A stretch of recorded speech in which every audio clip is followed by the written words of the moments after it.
आइए, मगध के शिरोमणि परम ज्ञानी ब्राह्मण जो अब भिक्षु बन गए। बड़ा खेद हुआ आपका ये परिवर्तन देख। महाराज, यदि आप मेरी दीक्षा से क्रोधित हैं तो मुझे भी खेद है। उतना खेद नहीं जितना हमें है।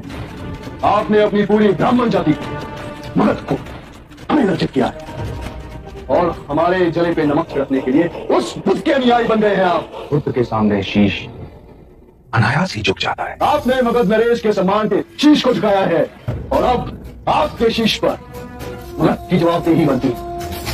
जब मैं बुद्ध से विवाद करने आया तो मैं ज्ञान के अहंकार में था, और जब मैंने बुद्ध का तेज देखा तो मेरे अहंकार का शीश टूट गया। और अपमान हुआ हमारा।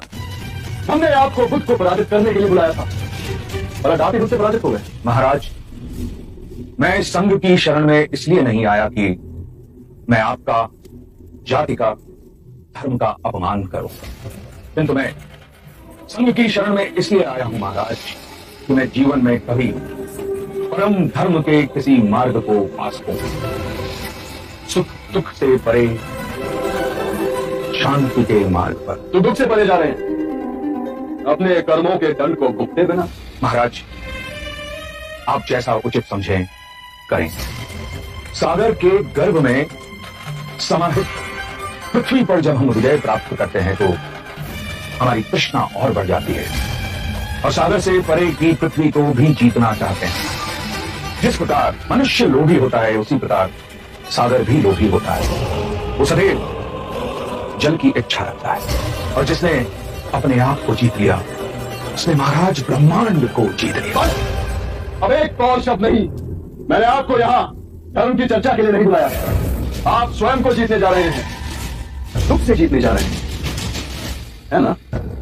तो देखें कि आप दुख पर विजय पा सकेंगे। ले आओ।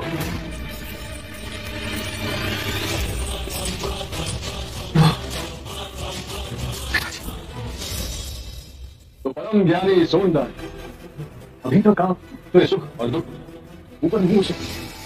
आपका दोषी मैं हूं तो फिर मेरे माता पिता को क्यों दंड दे रहे हो? आपके बुद्ध कहते हैं कि हम सब परस्पर जुड़े हुए, तो दंड आप पाए या आपके माता पिता।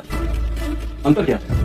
हम तो केवल ये देखना चाहते हैं कि दंड का अधिक प्रभाव कहां पड़ता है। क्षमा कर दे पुत्र, तुम जी छोटा न करना। तुम जिस पथ पर चले हो उससे सिद्ध हो गया है कि ब्राह्मण वही है जिसे परम ज्ञान प्राप्त करने की सच्ची लगन